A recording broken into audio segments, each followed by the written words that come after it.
Hi friends, it's Janet. Welcome back to craftsandcollage.com. This is a bit of a different kind of video. It's not a glue book video or collage video or craft video.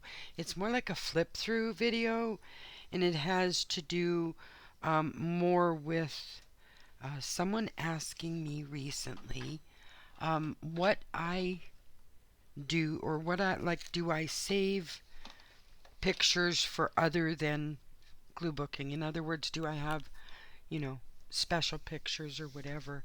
So basically, I have a couple of these kinds of boxes of small magazine images, these boxes like I showed you, and I have about a dozen and a half of folders like this, divided into things like landscape and flowers and food pictures and certain colors, divided whatever way I divided them at the time.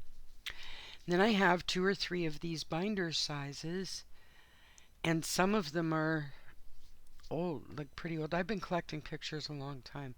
So I'm going to flip through this one for those that are interested, and it's strictly a flip through of the binders that I save, sort of images I want to do something with later.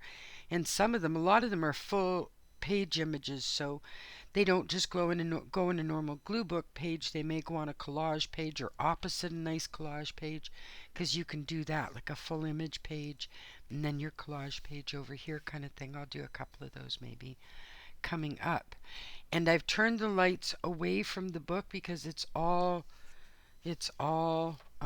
shiny surfaces, so it's going to end up being quite a glare, and I'm sorry about that. I will try to keep that down as much as I can, but without being able to see it. So the special folder at the front has to do with just pictures that I think are kind of cool, that at some point I want to use in something more interesting.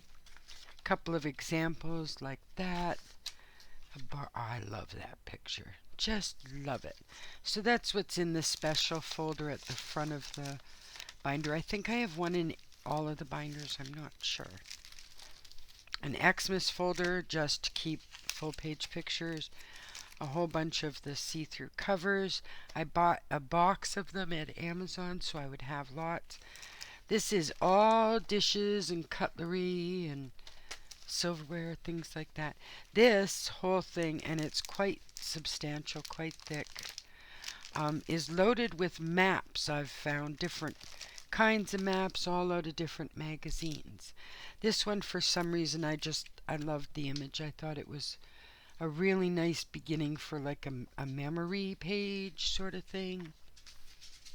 And that, of course, I love. It's by one. Who is that? Who would that be? Is that Toulouse-Lautrec? I'm not sure. I'm sorry, to be honest with you. And then this one is in Britain. And this is a cathedral. Kids on a bank. A very cute young woman in a kitchen. I don't know why I saved them. They just have appeal for me at the time. Marilyn, of course, love her. Just full page ones that I find kind of appealing. This woman is an opera singer, and her costumes are gorgeous. Just gorgeous. Just pictures I find very stunning. I had another copy of this one I used in the front of the Harry Potter converted book. This one here. I love it when I get duplicate magazines, especially if there are cool images in it. I did that page in that book. And I'm glad to have another copy. This is some images from, I love that, some images from National Geographic. I don't know what I'm going to do with this one, but I'm going to do something cool with it. Not sure yet.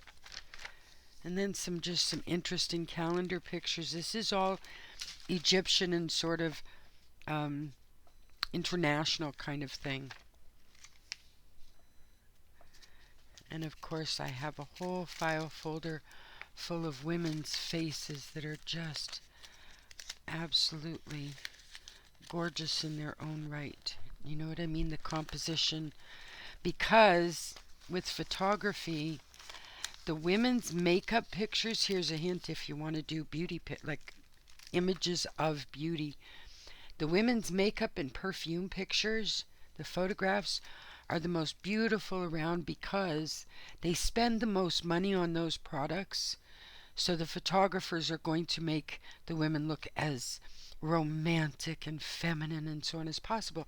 They're amazing fodder for collage pages, just amazing. So any of the makeup or women's products that we spend a lot of money on, you get amazing photographs out of those books. Cosmopolitan, I think, was where a couple of these came from. Just beautiful. See what I mean? That's a makeup or product page. Love Letter by George Saunders. I love that page. Yep, yep. Same picture again. Obviously, I had a magazine that had the same. Yep, these all to me have either a piece of them that I can make use of or the whole image. This is the woman I used on the top of the, if you look at the Crafts and Collage banner on YouTube here, this is the woman's face I used in the corner. And they're just, to me, these pages have something about them that stirs me into thinking I can get creative with them. Beatles, that's out of an old Life magazine. Grab all the magazines you can if they have pictures. You never know what you would love or use. And these images are all just magazine tearouts. The New Yorker, that was a cover from 2020, March 16th. And lots of waiting rooms, doctors, nail places, and so on, like I've said before, are more than willing to get rid of older magazines that are outdated if they've got prescriptions coming straight to the place of business. And oftentimes they're just recycled, which makes me cry. To go in the recycle bin. Just all kinds of interesting. This was a model for a dress or something. I forget what it was. But with the sword and so on, I am going to build, like, I'm not sure, but it's going to be an amazing folio to go up on Etsy. It's going to be all medieval, like one of the folios I make. These to me are just gorgeous pictures. They had something that drew me in. These are vegetables done with Carillion photography. I forget what kind of photography it is, but they're vegetable pictures or paintings or something. Yeah. So, save the things that make your heart sing. Save the pictures. You always have room for a few pictures. And if you never use them, that's fine. But they're there if you want to use them.